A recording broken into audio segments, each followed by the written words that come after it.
Are you curious about Gestalt language processing? You are not alone. Join me, Corinne Smoose, and speech therapy PD for our podcast, The Gestalt Get Together.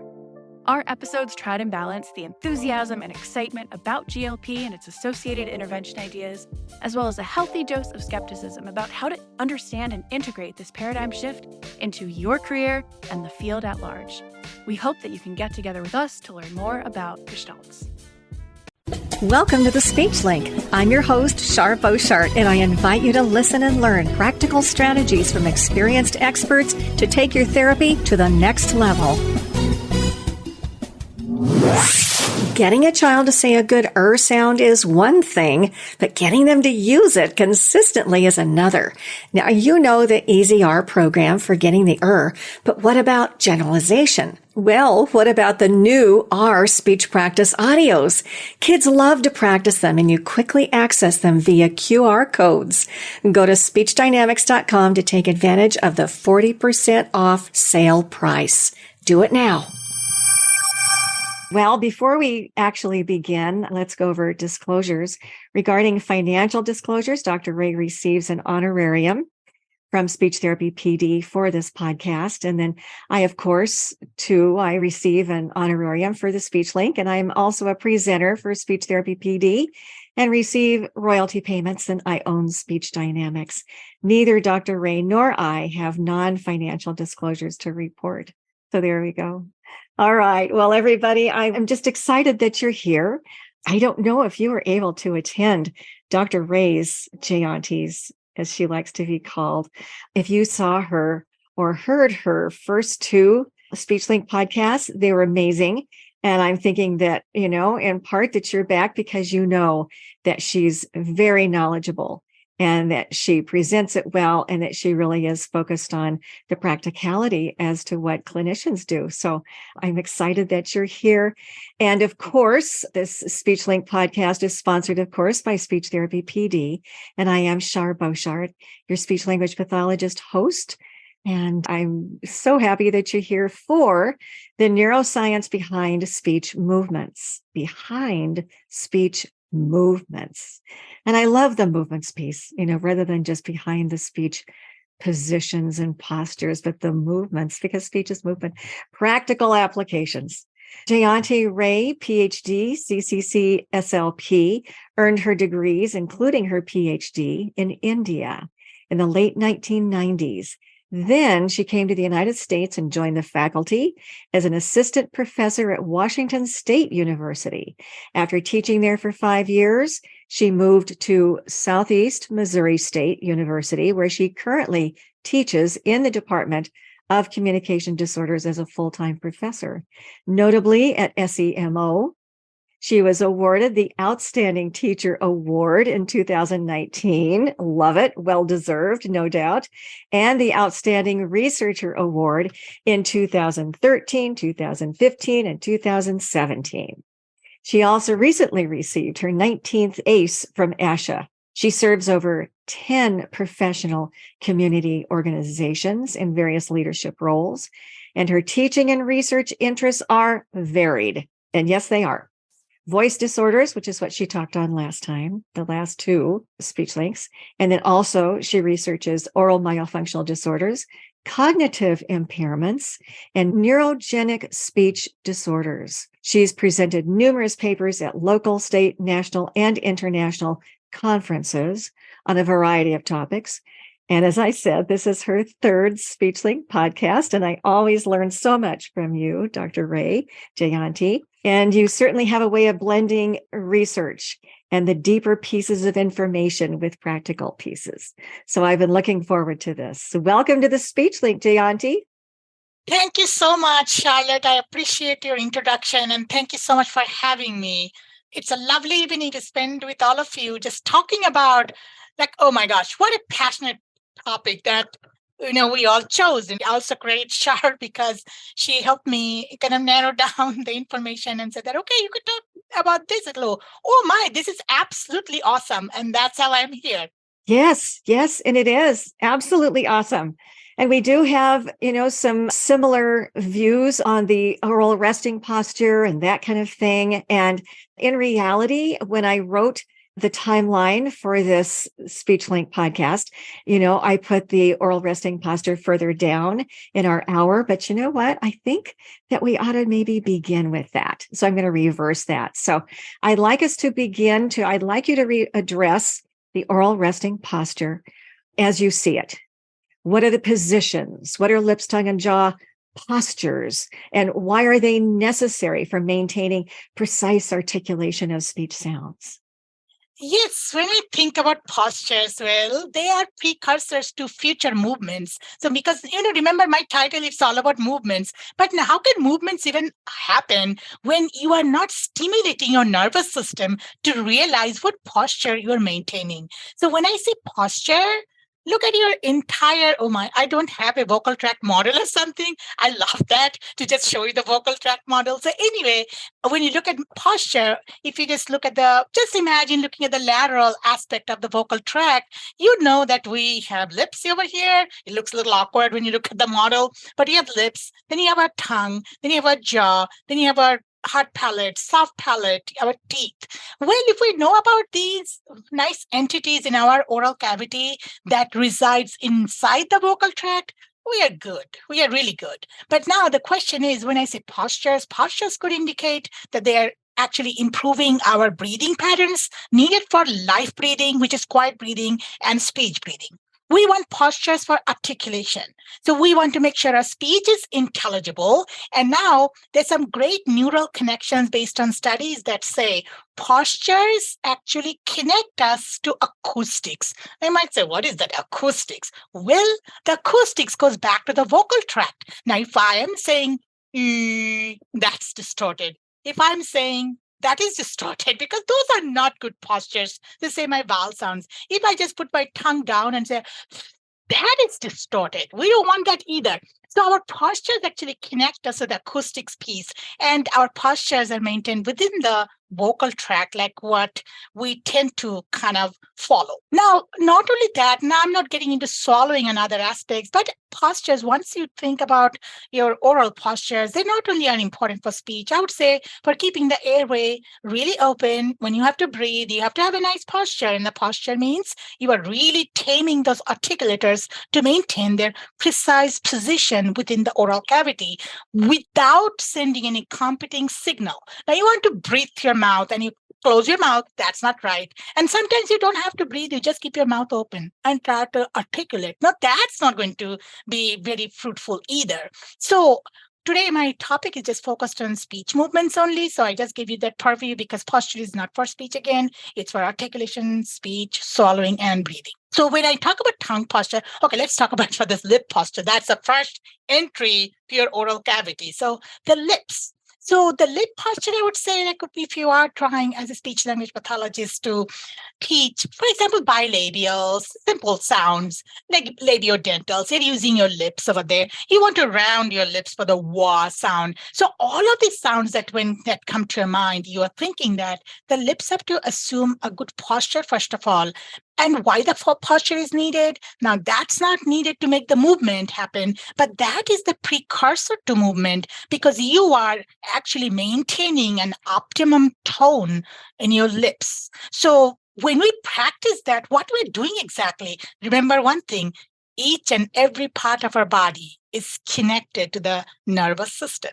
So the way I keep my arm like this, the way I keep my arm like this, if I make my voice really tight like this, all this information is going to my nervous system, and my nervous system is going crazy over those postures or behaviors. So I have to make sure I'm primed and I'm really ready to have speech. So if I have to make a bilabial speech sound, the first thing is that I need to know how to close my lips and bring it to an approximation. So now you know that we have several muscles around our lips, not just one, because when I say name a lip muscle, everyone says, oh, you have a lip muscle, orbicularis oris, right? And then, but that's not the only muscle, because you know that it's very difficult to study those muscles in isolation. Nothing in this world works in isolation. Every time you see groups getting together, it's like group work everywhere, right? We do teamwork as professionals, and the muscles do their group work. So when I look at the lips, I'm looking at several other facial muscles coming toward our lips. Like, for example, you have a muscle over here, the big muscle here, buccinator.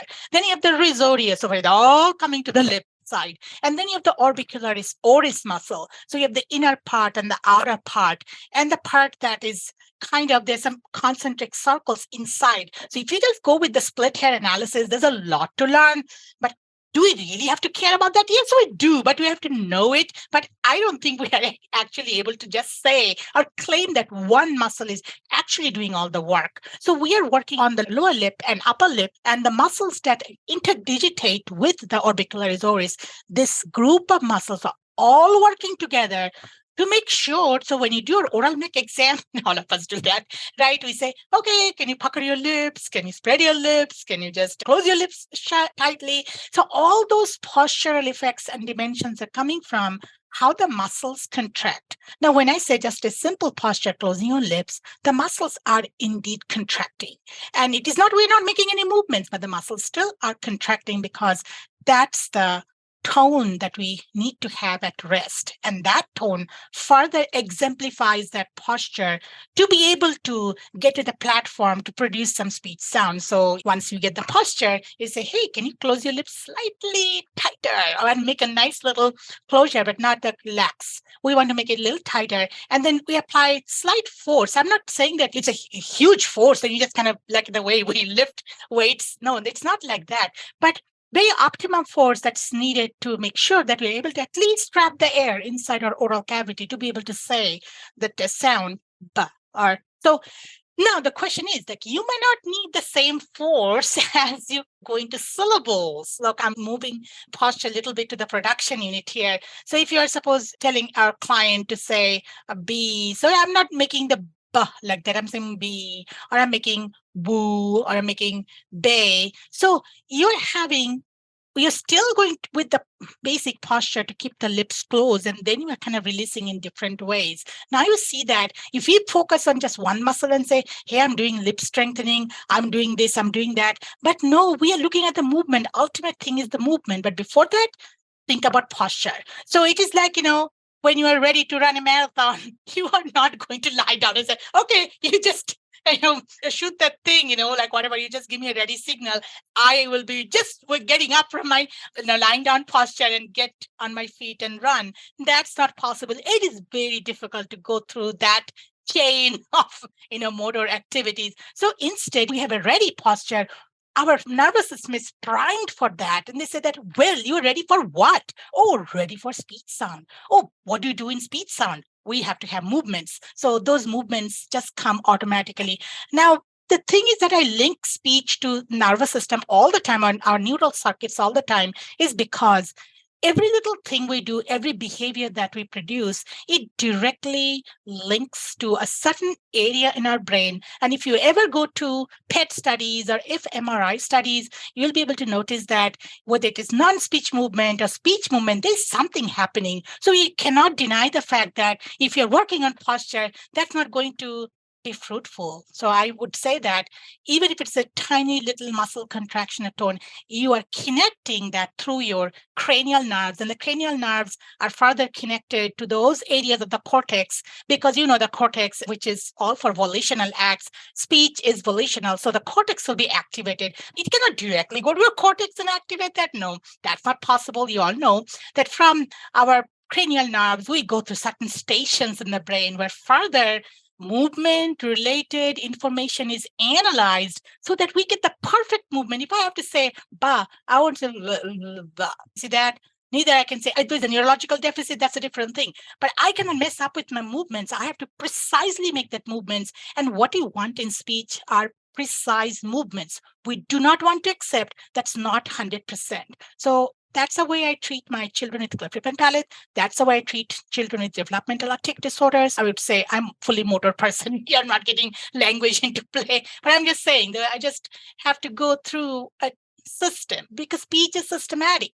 So you have to do one, that leads to another. But now, when we analyze that, that's good to know, just because there's numerous theories and research articles from physiology that support this.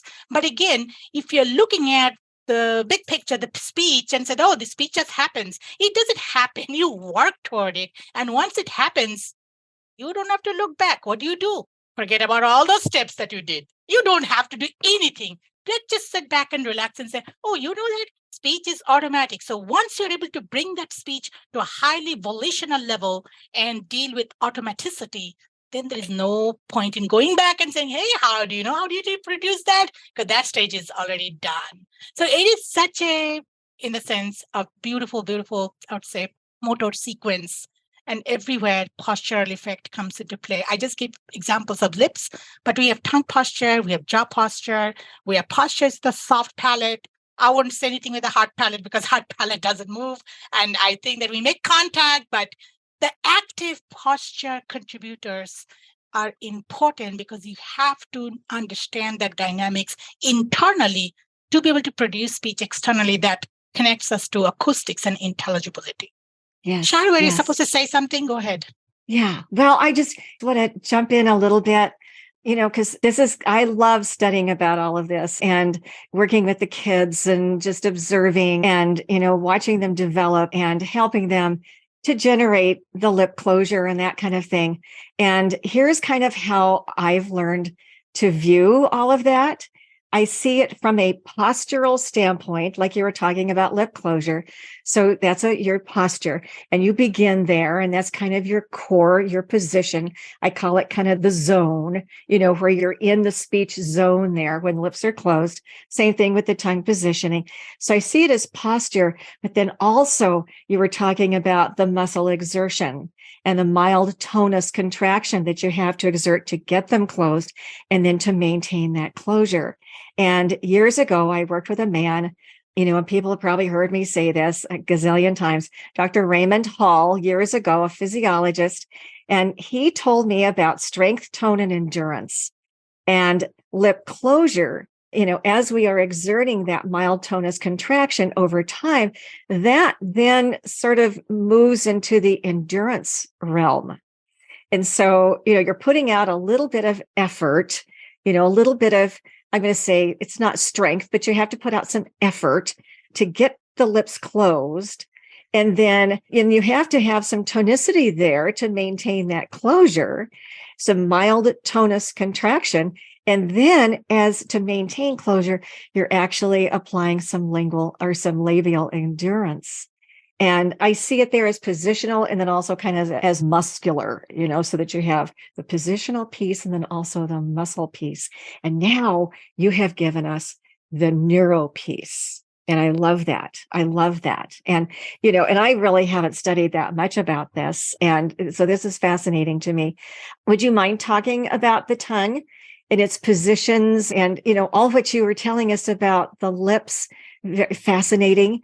Can you tell us a little bit about the tongue too? Because that's kind of where we all live. We live for tongue placement and tongue movement. Yeah. Absolutely. Oh my gosh. The next dynamic structures, like as you enter into the oral cavity in the vocal tract, you just kind of bump into this tongue. Oh my, I spoke about it. Tongue is a muscular hydrostat. All of us can't deny this fact. So you have to make sure the tongue cannot be all over the place. Nothing will be precise, and tongue cannot be rigidly located in the center of your mouth. Nothing's going to happen. The tongue is highly dynamic. So if we want to make the back of the tongue move, you have to somehow make sure the front of the tongue doesn't move at the same time. And that's a neural control, right? Because you know your target and you want to know, I want to make a back sound. So I used to do that years ago without even knowing anything. Sorry, this is like something that I did not study like right out of grad school. I said, you know what? Let me have a tongue depressor. I have to stop the anterior part of the tongue to move. Yeah, hold it down. Yeah, I know. And I would give, instruction after instruction after instruction. Would you please not move your tongue? Whatever I say, nothing was processed by the child. So what I thought, okay, it's time for me to provide some tactile feedback or some sort of the tactile feedback in first place. I like that just because it actually helps the child to understand the position of the tongue inside the oral cavity, like what position is conducive to producing speech sounds. So for that, I never asked the child in first place, produce the sound. I would say, hey, I'm holding your tongue tip, just keep pushing your tongue up and see how high you can go. Hi. So I'll just make them go with my little visual feedback. So that I'm talking about these little kiddos who had this developmental dysarthria back then. So they were all diagnosed with either spastic cerebral palsy, or one was athetoid, or maybe it's just all over the place, like cerebral palsy. So anyway, working with them was really tough. So I would say, okay, just wait. Let me just touch your tongue with my tongue blade or tongue depressor. And then I would just tell them, go ahead and make sure you're putting some force in the back. So they will practice that for some time. Then I said, now let's start on our voice and see where that goes. And because of spasms and other things, it was very difficult to keep their tongue in place. But I still tried. They got their sounds. They got k, ga within 7 days of therapy. That was like 2 weeks. I used to work there every day at the School for Spastic Society. So that's what I used to do all day, every day, 7 a.m. to 4 p.m. until we did the transfer happen. So anyway, those kiddos, we used to talk about posture a lot. And, it has to be in the right place. Never use the word posture, But just like that was my fresh out of grad school. I got a tongue depressor, depressed the front of the tongue and said, oh, that is great, because in the past, they never got their ka or ga sound just because the tongue was not making that contact, because the tongue was moving in different directions. So that took a while for them to understand. Now, why am I talking about this tactile thing? I could have just told them, look at me, say ka, ga. Okay, what sounds are these? These are the back sounds. They're not visible. You can see what's going on. And these are kiddos, like maybe 7, 8 years, 9 years. They are different age ranges, but they won't understand that. So I say, well, let me touch your tongue. And that worked great with the tactile feedback. What happens? The neuroscience behind that is because of tactile feedback, you actually develop great proprioceptive sense. And with that proprioceptive sense, you can realize that where is the tongue within the space. And here, the space is our oral cavity. So once they realize the space, do you know what you're doing to the brain? Yes, we are actually creating, I don't know how, when, what, but theoretically, based on the models, I can say that. But you cannot see that unless we use some data, like imaging data. But back then, when I was just using this, I could understand that you're creating some somatosensory maps. And what are the somatosensory maps? They are embedded in many studies that actually are about speech, motor control models. So there are numerous models, and each model just specifies one aspect of speech. So going back to the postures of the tongue, so when you are tactile or producing some tactile sensation in the tongue, that actually heightens the proprioceptive awareness, and which is dependent on mechanoreceptors. So what are mechanoreceptors? Like you put pressure, and these pressure sensors say, yeah, we got some nice input about pressure. So you have to put some pressure somewhere on the tongue to be able to release the rest of the tongue to assume its normal movement. So that's what I did. Okay, Jayanti, we have two terms there, the somatosensory piece, and then what was the other one? The mechanic? The mechanoreceptors. Say that again. Mechanoreceptors. Mechanoreceptors. Yeah. Okay, can you explain both of those? Because I know that somatosensory, your skin is somatosensory, but yeah, kind of what is somatosensory, and then the mechano. So somatosensory is that when there's an area where two organs or two different structures are touching one another, or that map is created, which is the contact information that is taken to the part of the brain that analyzes the visuospatial relationship. Like where is the tongue? So how the tongue is touching the soft palate or hard palate, or not touching at all. It's just creating a configuration. So that's what is the somatosensory map that helps us understand like the speech sound production aspect. It's just one tiny aspect of it. But everything, as I told you, work together. So posture with some tactile feedback leads to a very beautiful somatosensory map. For example, if you want to try to teach a ka sound, very simple thing.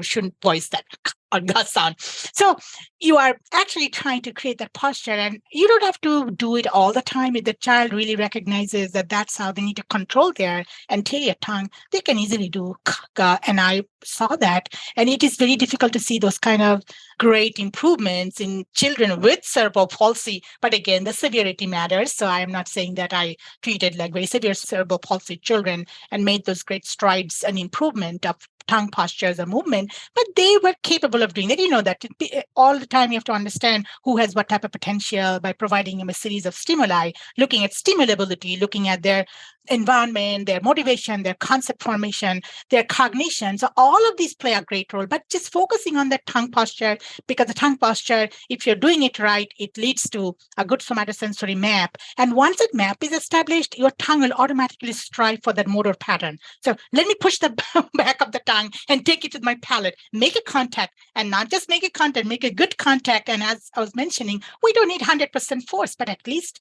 20%. That much is good enough to make that contact and give us a very good acoustically sound.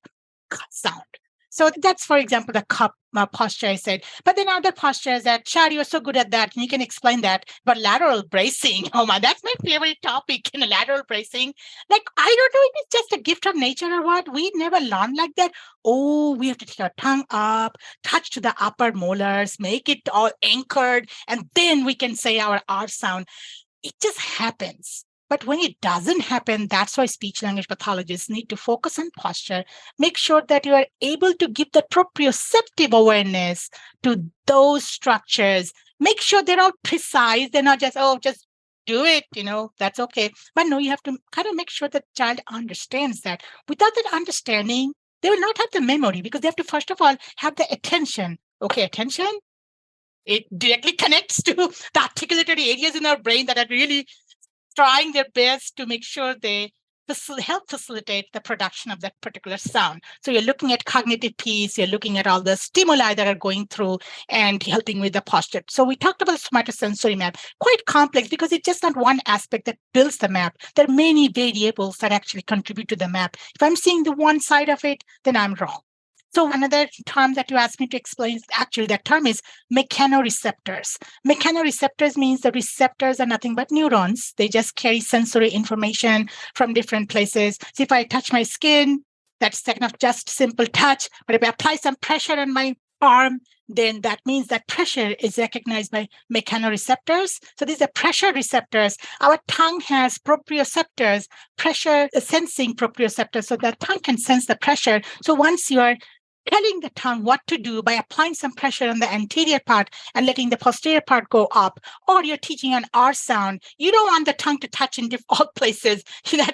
R sound will not be attained, but you want only the lateral margins of the tongue to touch your molars, upper molars. So you are trying to free up some space so that R, which is a very complex sound, I do understand that. But the thing is that those postures actually help you attain that. It's a matter of taming all the receptors that you have on your tongue or on your articulators, and you have to provide proper stimulus. Very precisely, you provide some sort of input. That input creates a pattern, and the pattern is ultimately stored in our memory so that you can produce it over and over and over until you reach that precise production. Once the production is achieved, and then it's an easy downhill, like you can quickly glide down without any system effort or maybe no additional thought, because it becomes automatized. And that's the beauty of motor learning, when you harness the potential of a nervous system. Mm-hmm, mm-hmm. Are you taking advantage of our new handy feature, the certificate tracker? Keep a record of all your CEUs, not just for any of the 750 audio and video courses here at speechtherapypd.com, but from anywhere. Upload your certificates and voila, you have an organized, all-in-one-place record of all your CEUs. Cool. See, I love this because I've always thought of proprioception of, the tongue. There isn't much space in there, but it does move through space. And it does, for example, when we were saying a sound, the S sound, the front part of the tongue is sustained in space. I mean, it's being helped through a couple of places that, provide the stabilization, but the front part of the tongue isn't touching anything. It is sustained in space. All fricatives have an element of that spatial quality to them. So there's that proprioceptive spatial thing, but I never thought about proprioception as far as pressure. So like just the gentle tap of the front part of the tongue, I mean, there is an element of pressure there, not much. Or if you're, because you have to, build up air behind. So you have to, achieve some a level of closure and then some gentle pressure to maintain, and then burst force for that T, and the D. So that pressure, you're saying, is proprioceptive oriented. Now, proprioception, if we could sort of delve another layer deeper here. Mm-hmm. And I was kind of reading about this, but boy, you know so much more about this than I do. No. Oh, yeah. You're teaching it, you're teaching it and then you're studying it and you're researching it. And I love it. It's wonderful. As far as the proprioceptors, is it the muscle spindles? Yes, exactly. Okay. Tell me a little bit about the muscle spindles. I have always sort of envisioned them in between the muscle fibers, to a degree. Am I kind of on the right track? Yeah, you're on the right track it's because complex. the proprioceptors, the receptors are inside the muscles, and that's what our tongue is so unique. And when we say, like, I'm going to delve into a little bit of neurology, when you feel that, this person has tongue paralysis.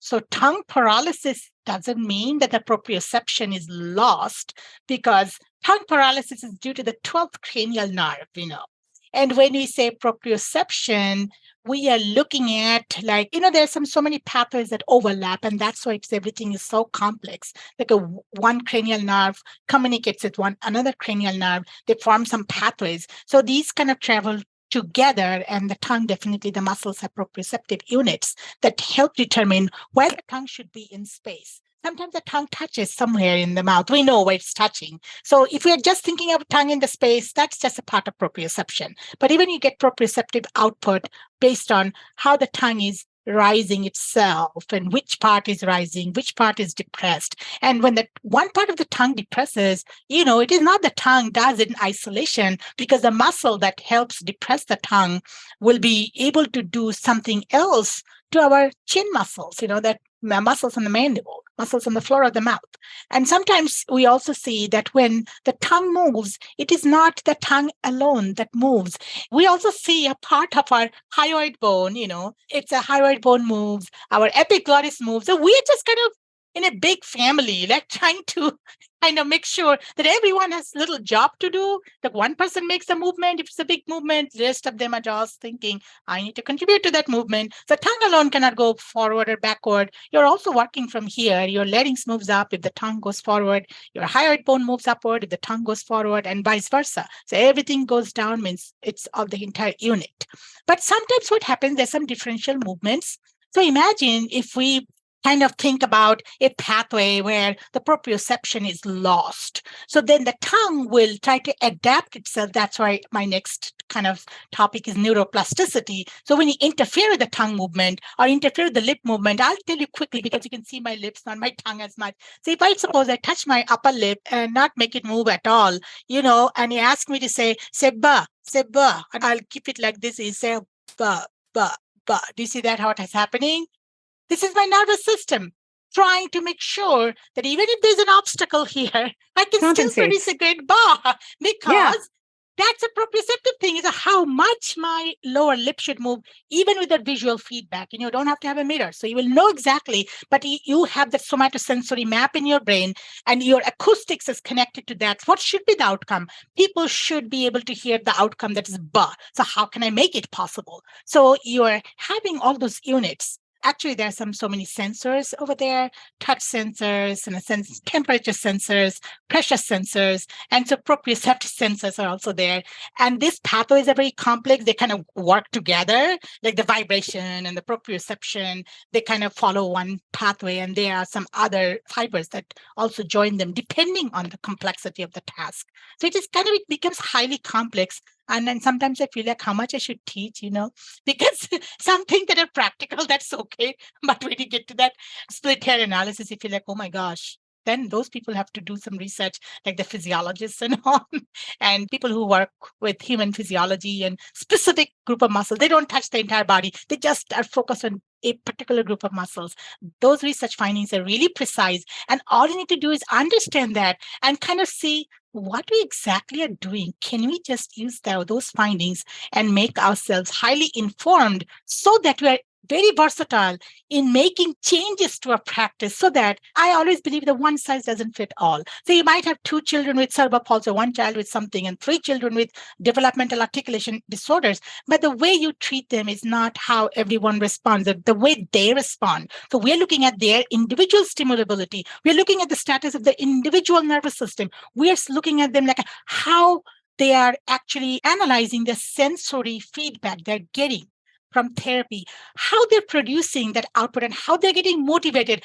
Are they able to produce more sounds? Or they just do 5 repetitions and I'm done? And SLPs, oh my gosh, we cannot literally sit in one session and make a 5-year-old or 3-year-old do 500 repetitions. And that's what the beauty of motor planning, that if you have to have a good motor memory for a particular speech sound, for a particular target sound, whatever you learn, you have to have more than 500 repetitions. But I feel like, oh my gosh, 500 repetitions, how do you space it out?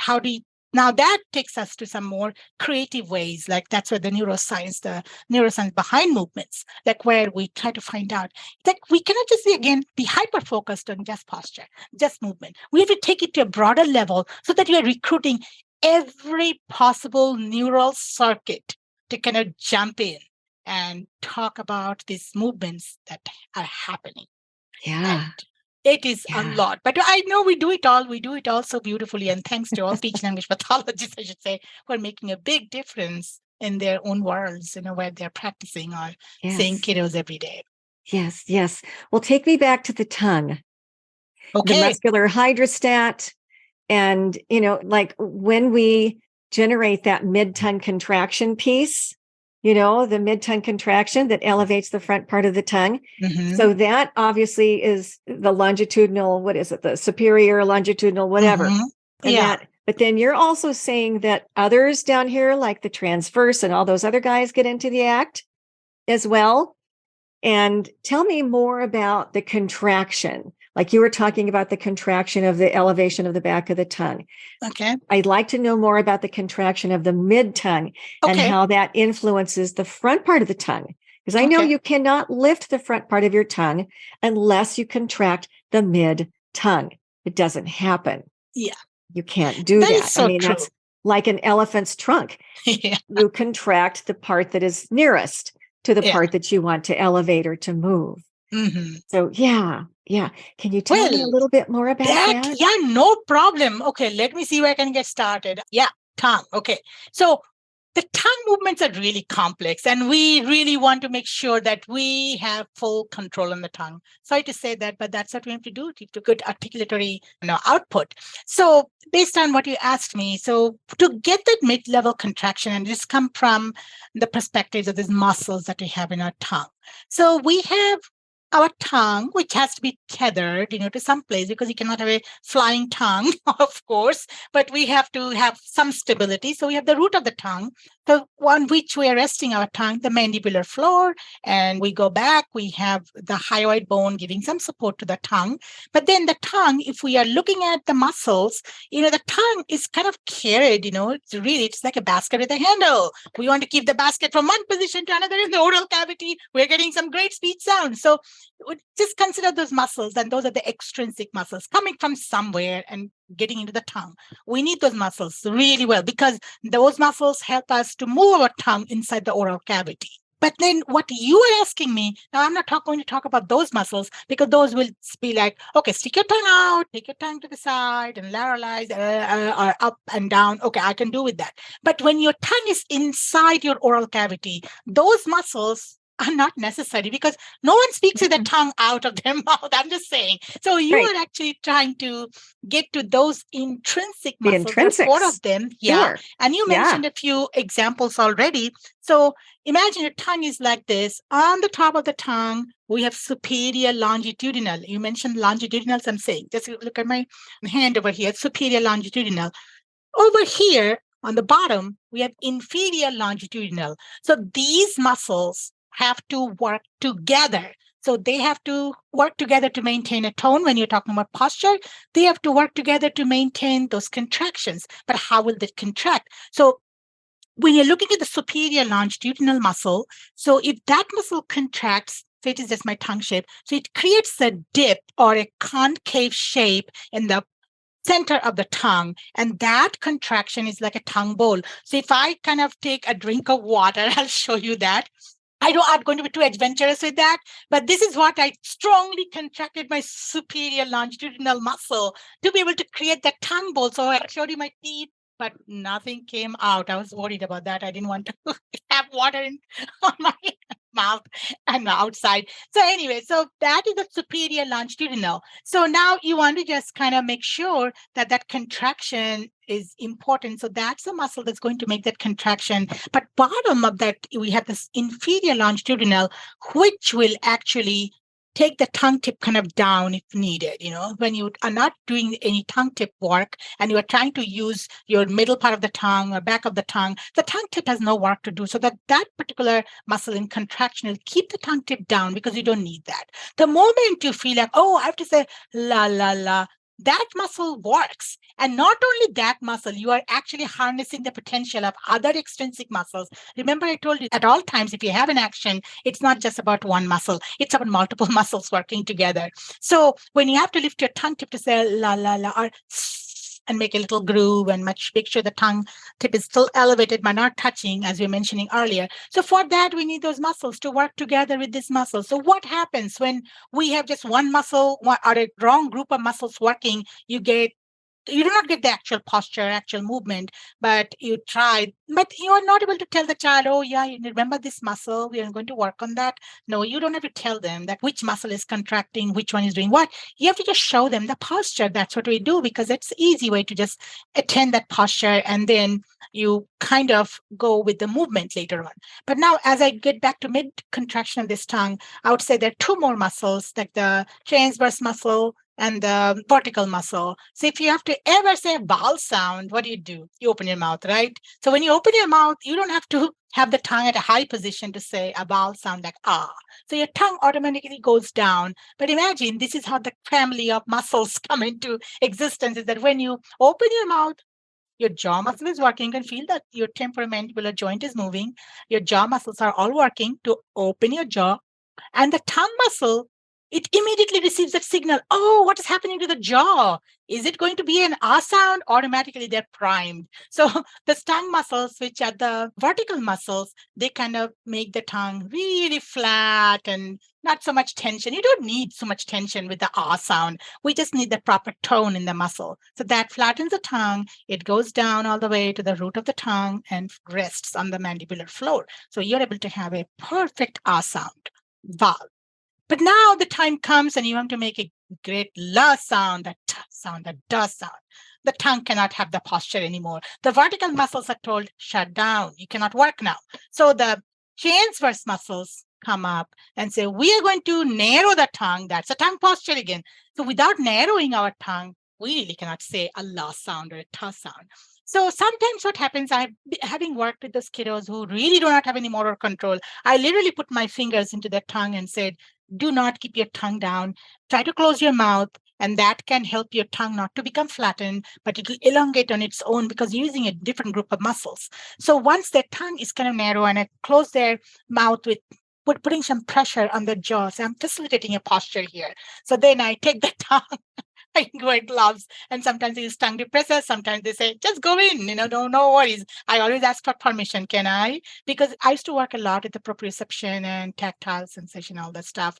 So nowadays I don't work. So anyway, I still remember those days working. But anyway, so the transverse muscle helps elongate the tongue, and you can have that elongated tongue. Like imagine when you catch some snowflake when it is snowing, or a frog catching an insect. Like anyway, you're not going to be a frog catching an insect, but just imagine the tongue getting narrowed and very precise. And so it can touch the exact target articulator to produce that sound. Like la, you can do t and da and na. Anyway, those are the alveolar sounds. So for those, you need to have that transverse muscle. Now, all of these muscles work together in, like I would say, in harmony. So whenever something is needed, someone else has to keep quiet, because that's the main thing. Like if you're part of the tongue is contracting, the other part should not be interfering with that movement. And if one part of the tongue is trying to make that movement, the other parts should be in synergy. And that's why we call it muscular synergy. Like the muscles just work together, condition the tongue, and make sure they're elevating the most important muscle groups to work in order to reach Muscle synergy. I like that. I also use the term differentiation of movement.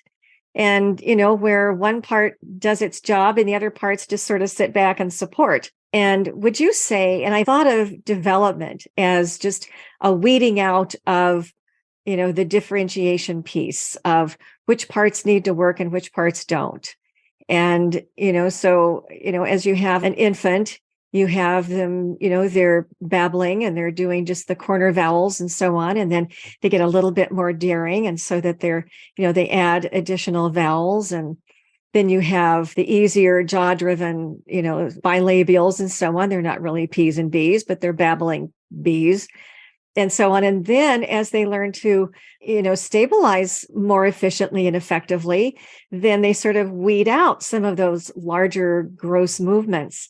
And I just see development as a differentiation process. And that's kind of what you just mentioned now, is that some muscles learn to sort of, step back and observe, or they support, nearby, but they don't have a major role.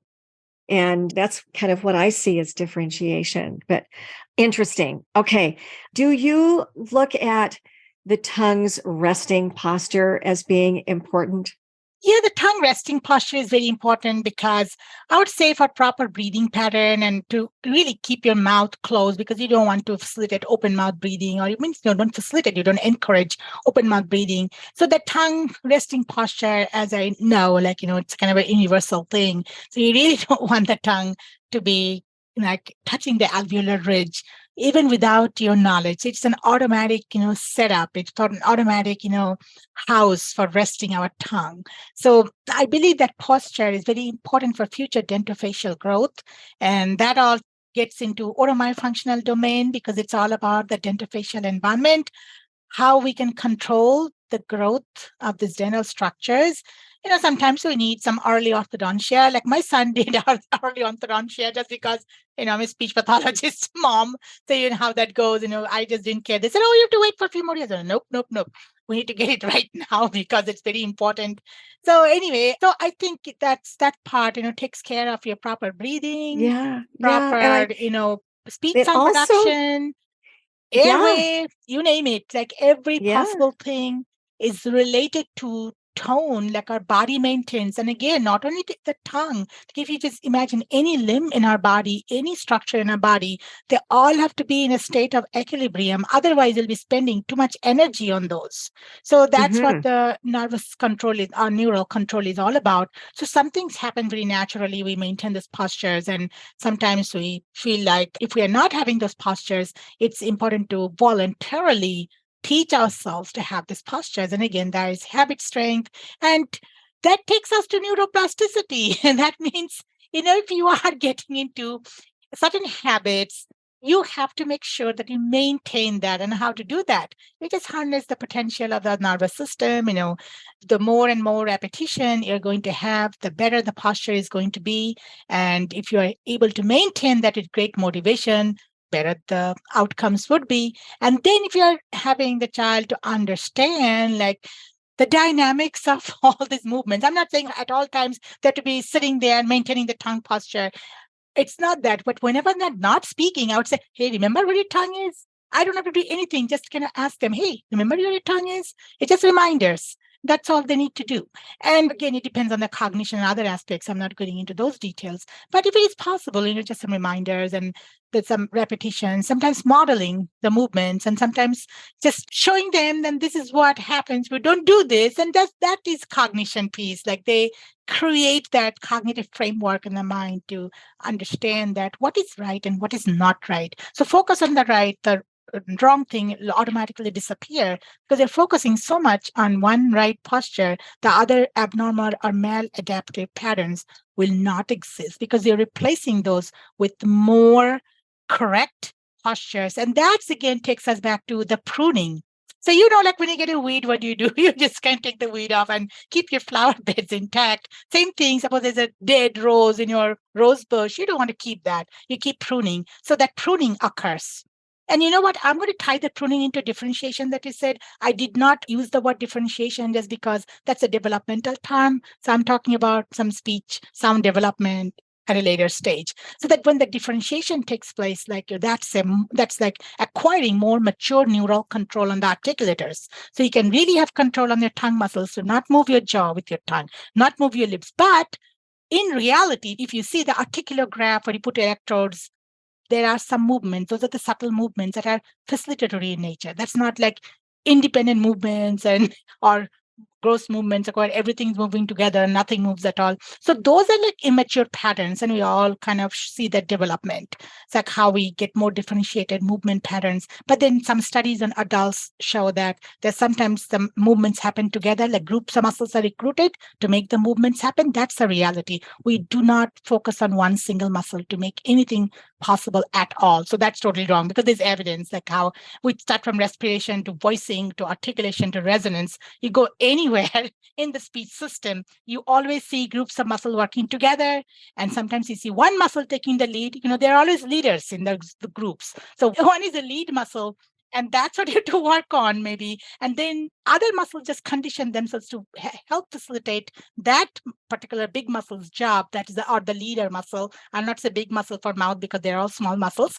But then, you are also looking at some of the muscles that should not do their job. We have different terms, an agonist, antagonist, and synergist. So we have to have those three groups all in harmony to make sure the movements happen in the right manner. What were those? 3? Agonists, agonist, agonist, antagonist, antagonist, and then the other group is synergist. So synergy, I like the synergy because all the muscles kind of dance together to get a nice posture, a nice movement. Yeah. And that's kind of the fun part. Yeah. And the antagonist, okay, I kind of get that one. What's the first one again? Agonist. Agonist. What is that? That's like the muscle that is supposed to work. Like suppose I'm talking about, you want your velopharyngeal closure. Without that, you cannot say, If I say, my velopharynx is open. So that velopharyngeal port is open. So the major muscle that actually closes the port is the levator veli palatini, which kind of makes the majority of the soft palate. So it lifts the soft palate up to close the velopharyngeal port. So I would say that's the agonist. So the agonist muscle, I might be saying it differently. The agonist, I can say, or agonist muscle. Let me say it this way. Then the muscle that will kind of help in its entirety, that is a very, I would say, it's one of the lead muscles that actually closes up the velopharyngeal port. There are other structures that does it, but that closure is dominant in over, I would say, 90% of speakers. So Right. you have that muscle, and then you have other muscles that are helping with the closure, and sometimes the walls of the pharynx, they're coming closure. There are some other muscles that are helping with this thing. But that's all like, I would say, synergy group. But then there are some muscles that are opposing the act. Suppose you want to breathe. You don't want to say, you want to just breathe. So you cannot have the port closed because you cannot breathe that way. So if you want to breathe, your velopharyngeal port is open and your levator veli palatini muscle, that doesn't contract. So instead, you are lowering the soft palate by using the palatoglossus. So the palatoglossus muscle, which is a tongue and palate muscle, it elevates the tongue and pushes the palate down. And that's a muscle that kind of keeps opening. Suppose you say, it opens the velopharyngeal port. If you say, it opens the velopharyngeal port. Remember the 3 speech sounds that need the port opening. And that's happening because your levator veli palatini is relaxing and making sure that palatoglossus is also following some action. So these are like, because one helps close, one is open. So agonist and antagonist. Okay. And then the rest of the muscles that would work together, they're synergistic. Yeah. I like those guys. Okay. All right. Good. Thank you. We have just a handful of minutes left, but if you would touch upon the motor training piece, and I know that gets you into the neuroplasticity and all of that, but just if you would hit on that, because once we get the speech sounds and whatever that we're working on, whether we're working on sounds or syllables or words or whatever, and we want to really establish that proprioceptive movement memory, and that's the motor learning piece, I think. But expand on that and what's happening neurologically. Is that what the neuroplasticity piece is? Yeah, heading into that realm? Right. You're right. So when I say neuroplasticity, like I'm not looking at disorders all the time. Like all of us are using neuroplasticity our based principles in learning in our day-to-day life. So we learn something, I can just say, okay, I'm breathing. And if I learn some deep breathing and relaxed breathing, I just use neuroplasticity to create a nice neural network that will remind me, hey, do you know how to breathe with the full relaxation? That's what it is. So anyway, so anything we do behaviorally is going to create a very special neural circuit to be which could remind us of that particular motor activity or habit that we learned. If I say habit, that will take some time. If I say just an activity, it's within a short amount of time in your therapy. So we always have to understand that anything that you're doing in therapy, this doesn't happen automatically in first place. You are working really hard with your client to establish those motor patterns. And then if you just create that learning pathway by providing appropriate tools and strategies, you're actually creating a nice neural pathway that could only be altered if you want to. So you can make it better, but you want to keep working at it. That's why you have a behavior. It creates a pattern in the nervous system or the neural areas. So you can retrieve that pattern and keep practicing. And you need a little bit retrieval sort of cognition there because you have to retrieve that pattern to be able to work well. Another principle is that in therapy, we use that in order to improve functions, we want to continually practice that. I'm not saying each hour and each minute. I'm saying that whenever possible, you want to improve your function by using those tongue postures or facilitating those tongue movements to say certain speech sounds. You are using the structures to improve those neural substrates that are created in our brain. There's some cortical maps and subcortical maps that actually registers different movements of speech. And when you're ready to, get to the output, everything just kind of works together. Sometimes that is a time when not only our voluntary system or the cortical areas, the subcortical areas are managing everything, So below the surface, it's like the foundation piece. And think about a building and the foundation. So the foundation piece is all the white matter tract underneath the cortex. They're all making sure everything is fine. And the cortex is saying, okay, here is your movement. You say yes or no, but this is what it is. So you have to always, to keep improving on your behaviors, you have to make sure that everything kind of works together. And then if you're working on sound, don't provide this child with other speech sounds because that's a problem there. You will not be able to create the strong circuits of learning. So I will be hyper-focused on one sound. Even if it is weird, I would say, you know what, we can play different games, just follow the same sound. Keep doing, and keep our help facilitate the motor memory if you're teaching just one sound. It could be raw sound, ka sound, depending on age appropriateness and adequacy. Then this will actually, when you have specific exercise, again, I would use the word synergy and that word harmony. So those muscle groups are recruited to give the maximum output.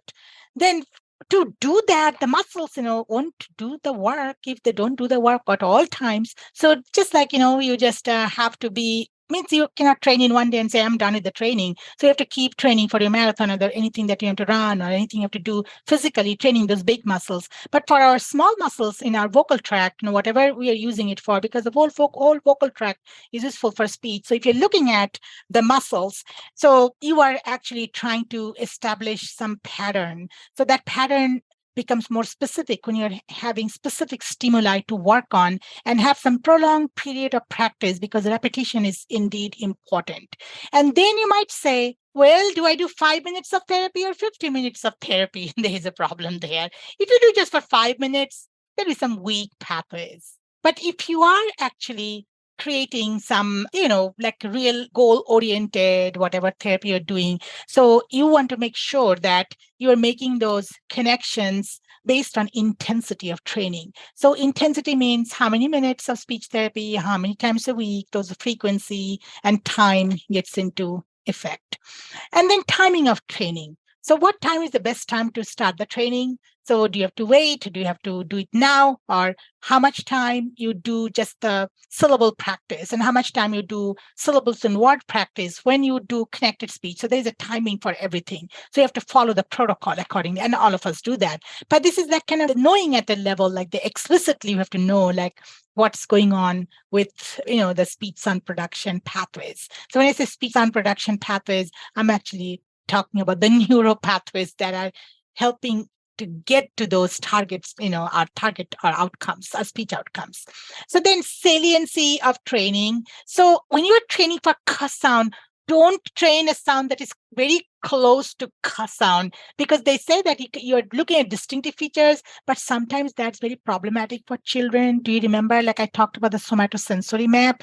And for that map to happen in a good way, you have to start out maximal opposition. Like I know that I should not use the term here because that's what we do, but the sounds have to be apart because you want to make a big contrast between two sounds. If you're trying to say, if you're doing like two sounds that are very close together, our brain will not realize that. There'll be always confusion. So imagine you have a Japanese speaker and you're trying to teach them ra and la together in one session. I will never do that. I will say, teach one sound, establish that, and then get the other sound. If you do both, there'll be always some, that's a dialectal difference, and they will always substitute ra for la and la for ra. But neuroplasticity, they say the saliency of training, that means to say you want to have skilled movement, precise movement, and the movement that our brain recognizes and can help our brain to contrast that movement from the rest of the things. So that's the saliency. Okay. Like, you cannot, because if I say so a child has problems with this, everything, then you don't know what to treat, but you have to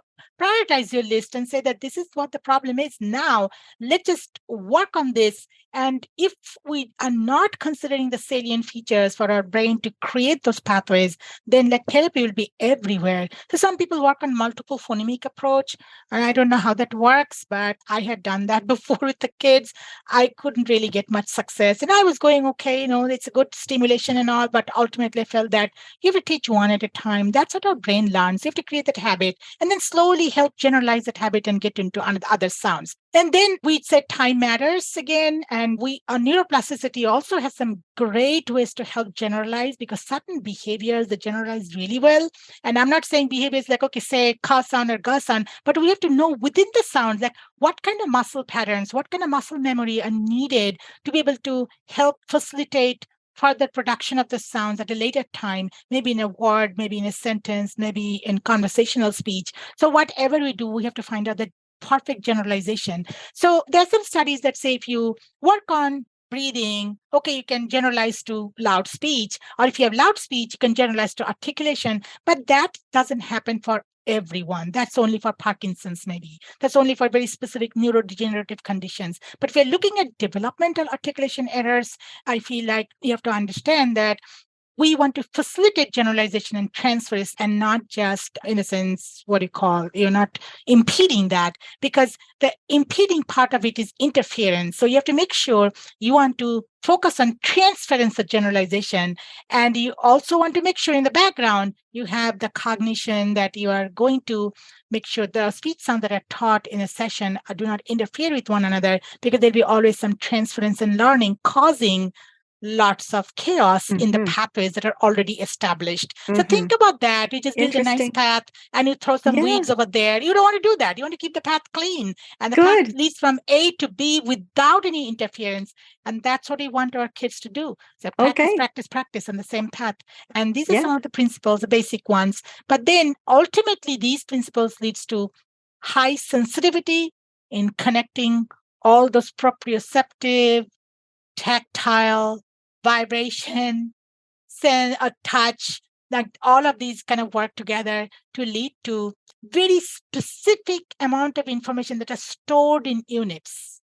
So that's all happening up here. Wow. And then we are not again putting those in isolation. While learning, we put those in isolated, segments. And then we look at all of these parameters and make sure in connected speech, we don't speak in syllables. We don't speak with phonemes. We don't speak with words. We have to speak in sentences. So when you say you have to speak in sentences, we have to make sure we are getting to that connectivity principle. Like we learn something, we generalize, we kind of take it throughout the utterance, throughout the sentence, and that is neural connectivity that is happening at all kind of levels. When I say connectivity is happening here at the word level, syllable level, sentence level, whatever, the stimuli, it's also happening at the level. So speech is slowly becoming automatic in nature, because you don't have to worry about each segment and effortfully think, what am I supposed to do? Oh, sa sound, my tongue is supposed to go here, there, or whatever it is.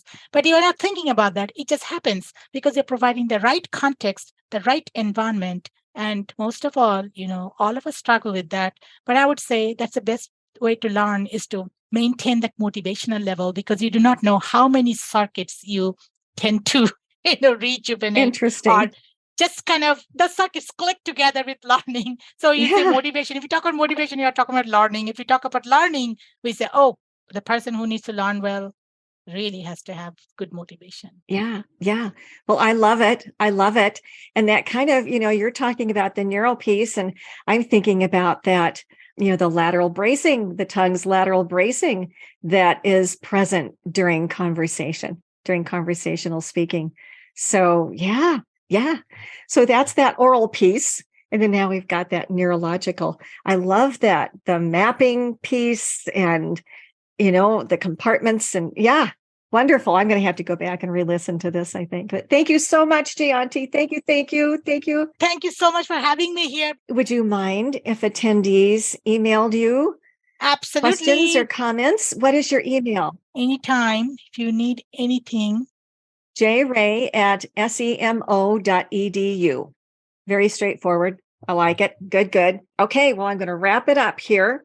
Thank you so very much for all of your information and your ideas and your thoughtful thinking and putting all of this together for us and adding a whole nother dimension. I really appreciate it. And in closing, I would like to thank all of you for being here and for tuning in and for continuing to get the word out about the SpeechLink podcast. And in a few days, you'll be able to access this course through speechtherapypd.com, and you'll be able to watch it again if you want. And if you so desire, you can access the audio-only version on most popular podcast apps like Apple Podcast and Spotify and Podbean.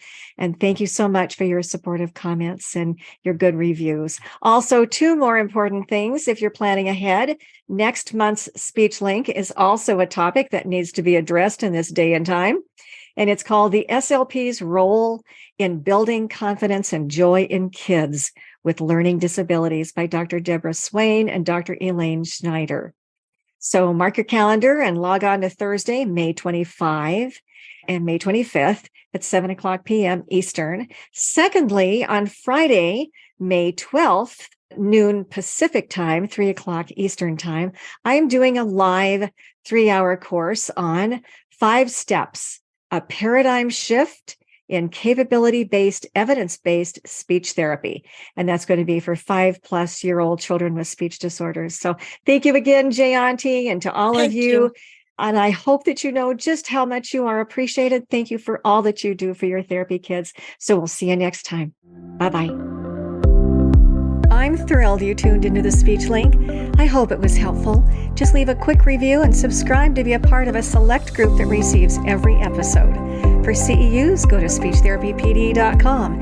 And for everything else, visit charboshart.com. There's free materials, articles, books, and my blog, Therapy Matters. Thank you for all you do. See you next time.